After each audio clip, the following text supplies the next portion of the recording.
Hello, ladies and gentlemen. Welcome back to the X-Force Global channel. Today, we're going to be talking about Bitcoin and see where we are currently sitting from our previous analysis and see what the price action is telling us, whether we're going to be getting another pullback, whether that pullback is likely or not, or maybe we're going for the continuation to the upside, which is our original expectation. And currently, we are retesting that very important resistance zone. And since we're retesting it as a double top, there is a possible slightly higher chance that we continue our move to the upside. Now, continuing on from our flat idea, we did complete our ABC to the downside. We more or less called this out perfectly for this diagonal scenario, but still, this move off of the lows is now giving us some kind of signal that maybe the local bottom is in and secured, and this is now going to be some kind of localized bottom that bulls have protected. Now, that is good news, but will that good news continue? Let's talk about it. Now, let's go into that first scenario that I would like to talk about, which is since we did get that low protected and we moved up and in a 5-wave move impulse, I'm not sure, but why a lot of people are seeing this as a 3-wave move, I guess you can, but you would have to force it somehow. For me, it's clearly a 5-wave impulse off of the lows, especially if you're breaking this trend line out of the diagonal. And when you have a shallow pullback that retested more or less the trend line here, that is telling me that some kind of low is in. Now, does that mean the low is in for good? No, it doesn't. But it does mean that there is a high possibility that we just continue up, and we've been doing that for the past 5 days or so. So that's giving me signals that we can continue on the idea of we are working in a different impulse for a new structure, that we can say that we're finally transitioning out of this whole flat into a new possible wave 5 of the highest degree that'll complete our trend for this wave 4 up to the wave 5 here. Now, it's going to be a little bit of road work ahead, but nevertheless, it's going to be very, very guided by the Elliott wave theory. And I think that this current move here is going to be telling of everything, especially with that 1-2 pullback that we're going to be getting. Now, for this scenario here, it's the 1-2 idea that the 1-2 is now in as well for this low here. Now, we do have a very shallow 1-2 pullback that did pull us back into the 382, and we just kind of got out of here. And I like this idea, the fact that we did get out of here in a 5-wave impulse, but I don't like the idea that it was too shallow. So I always was also entertaining the idea that we were going to be working some kind of flat idea. We had idea of a flat being possibly built here, flat idea being possibly built here, but the price just keeps moving up. That's what we want to see for this kind of bullish momentum to continue, and that is why I like this idea as well. And especially that we've already broken above, or at least kind of teeter-totter back and forth on this trend line here. And we did break above it, and it looks like it's ready to break out again. Maybe at this time of video, we are already breaking out. Who knows? But for this idea, we do have that wave 1, 2, and then we're working for wave 1, 2, 3, 4, 5 within this wave 3 of this primary degree. We'll have some kind of assumed based on alternation that we'll have a sideways 4 and then a 5 going into this larger degree wave 1. We'll have a pullback of this a larger caliber. This will be a possibly 1 or 2 month pullback before we actually rocket out of here for that larger 5th wave. Of course, we don't know the time. It's very important that, I say this because we do not know exactly how much time is going to be involved with this. Now, you can use time in hindsight to kind of measure out what kind of degrees are playing out, but it's still impossible, in my opinion, using time fibs as your overall expectation for what projection targets you can be getting out of. So for here, we do have a clean 5-wave impulse into wave 1, and then we have another WXY going into wave 2. We have another 1, 2, 3, 4, 5 going into wave 3, came back down for wave 4, didn't enter the price territory of wave 1, hit that 0.5 retracement very nicely of this move up here. And then now we're possibly working in that final 5th wave. What I would really want to see in the upcoming days or hours even is that we really break out of this in an impulse fashion without no real pullbacks. That'll give me the most confidence that this scenario is in play and that a lot of the bear scenarios are out of this picture. So if we do get this as a 1, 2, 3, 4, 5, it's going to give us a relatively good look no matter what. and then we can look for that 5-way pull or 3-way pullback rather, and then we'll see how this wave 2 reacts based on whatever Fibonacci is going to be created from that top, and then we can continue on how we can see that wave 3 extension is going to be playing out. So that's the first scenario. Now the second scenario, it's getting a little out of hand with 1-2s now. I'd rather just say, like I said, this idea has similar targets, but it's just a little bit more bullish on the shorter term, because it's assuming that for this scenario, when you have such highly extended or nested structures, especially within this primary 3, is that you are not now going to be looking for very, very shallow pullbacks, a lot shallower than these internal degrees that we've saw over here. So working on the same idea of that 1-2, we have that 5-wave move up into wave 1 of the intermediate degree. Same thing, 3-way move down for wave 2. For this one, same as well. 1, 2, 3, 4, 5, going into another smaller degree, minor degree wave 1, and then we had another WXY into another wave 2. So far, it's looking great. You know, they're very shallow. That's the first characteristic of a nested structure. And secondly, you have smaller in size for these 1-2s.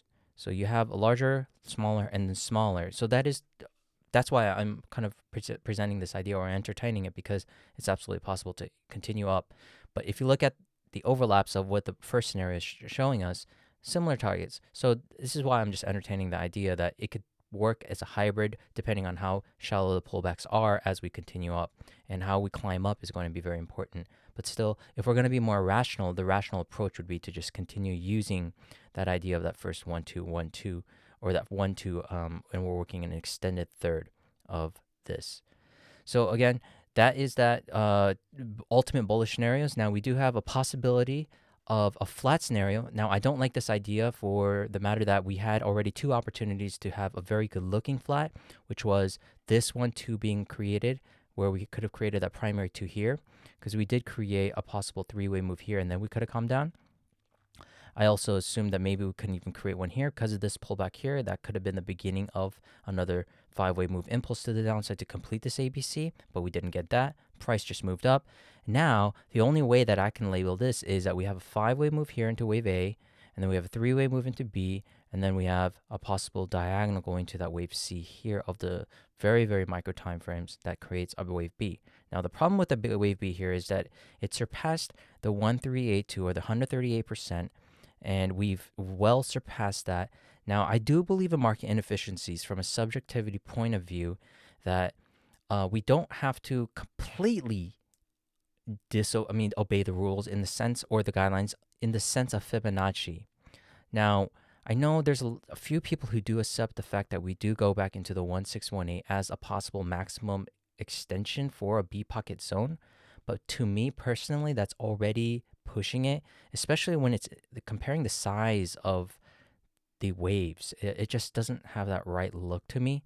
So I personally would disregard this idea entirely, just due to the fact that we also came back up, and we might even be creating some kind of irregular top for that matter. Who knows? And I don't like to have that idea at the back of my mind. I definitely, if I was in a short position, either I'm super bold on what the bear scenario is that I'm not currently seeing, or you're just working on hope at this point, especially that we're retesting this trend line here and we're already double topping here.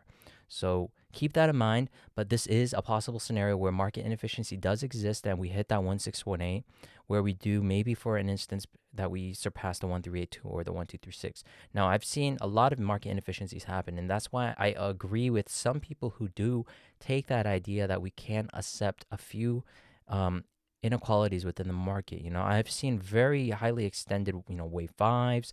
I've seen ABCs where C waves extend like super high, where it was originally looking like a wave 3, but it was just a 3-way move, and that was the only way we could put it in to the price action.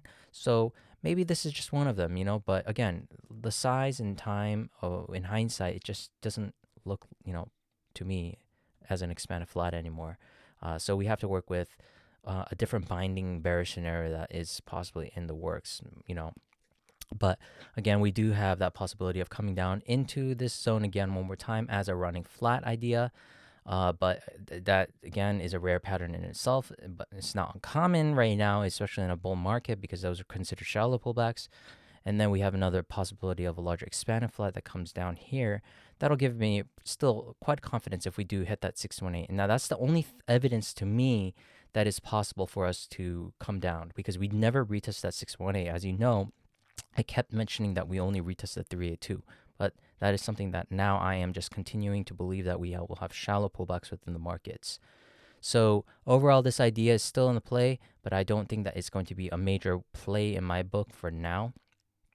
And then I think there's an idea where we can say maybe there is. I know a few people are trying to fit in a diagonal here, actually, and say that this is the fifth subwave here. I don't like this idea as well. Again, market inefficiencies do exist, but when you have this as the final three-wave move or impulse move, whatever you want to see it as, actually it should be an impulse because we have a 5, 3, 5, 3, 5 here. It doesn't look like a diagonal to me. I just wouldn't personally put it, and that is already tricky in itself, especially when you have this move here as a V-shaped recovery, especially right after. I mean, there are possibilities of a regular toss, but I just don't see this happening. So, but I'm just entertaining you to the idea that there are people who DM'd me that they are seeing a possible diagonal. I just don't see it.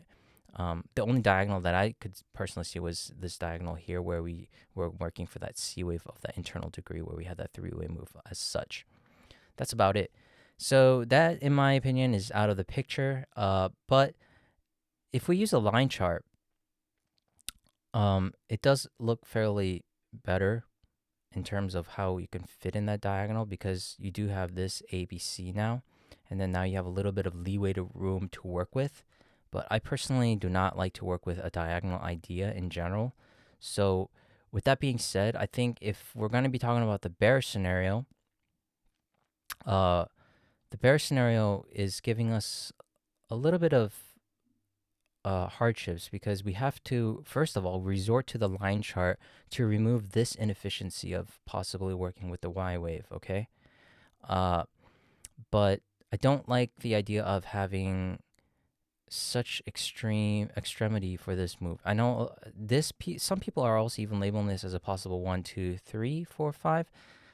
It's valid, but it's awfully disproportionate. I don't think that is a scenario. So the only way I would fit in the actual real bear scenario is us having an ABC going into wave W, WXY for X, since X wave could be any corrective scenario. So that would create the first leg here, and then to complete this leg here, we would have to go say that this was a 1, 2, 3, 4, 5 into wave A. Okay, so that would create this first leg, and then we would create some kind of expanded flat for wave B that's still in the wake making, and then come back down. I personally would have hoped that the wave Y was completed here, or even here. It doesn't really matter, but this would have been a really nice looking structure where we just came down as such. Give us, a short, relatively shortened time for wave B. Give us that short time in B as well we had over here, and then say that C wave is going to be ending here. But we just didn't get that. So the only option left is that expanded flat idea that I think that is going to be playing out, and we come back down. That's the only bearish scenario that we had to do. And that is taking into consideration that we do break major fib levels of the 618 Fibonacci ratio zone, 786, and so forth. And at that point, you're too late already to short. So if you're in a short right now, you're very bold. I would say you're very, very bold in taking a short here, especially that we're retesting this zone twice. But again, who knows? Maybe we're in some kind of different corrective zone that we just don't, we're just not able to kind of identify, and being able to create this as a transitional zone. But nevertheless, this idea does still exist. I think that there's a possibility for this to play out, but it has to be very, very soon. Maybe by this time of this video, it has to dump literally to create some kind of quick move to the down that's very swift, that'll help create this time efficiency within this overall zone that we're looking for an impulse, especially the first leg of something. So I think that's kind of the first way we can look at the bear scenario. Now, those are the only that's the only bear scenario I have right now currently. I do think that there's a possibility of a triangle being built here, but I don't want to even talk about that. I just really think that we should be working with what we have right now, which is the idea of having a 1-2 being built up, just due to the fact that we have this ABC flat being the highest contender of being completed. If all else fails and that completes and we break the low, I think we're just we're not even in an ABC anymore. I think we're just working in a 1-2, where this becomes a 1-2, and then we're working with some kind of larger 1-2 being built up here that we just don't want to talk about right now. But for now, I think that this is the overall ultimate scenario that we should be currently working with. But who knows? Maybe by the time I'm done with this video, maybe it comes back down and we just don't know what's the next scenario. But we still have room for invalidations. We still have room for the validation to continue as well. But for now, since we've already broken this resistance here twice, let's just see how this price action plays out. So that's going to conclude my video, ladies and gentlemen. I'm just here to give you all the probabilities and scenarios. I'm not here to give you an overall direction. I'm just giving you the guidance and how you can add that to your own personal thesis, whether it's the bearish or bullish scenario. Hopefully that was helpful. Thank you very much, and I'll see you guys in the next video. Thank you very much. Bye-bye.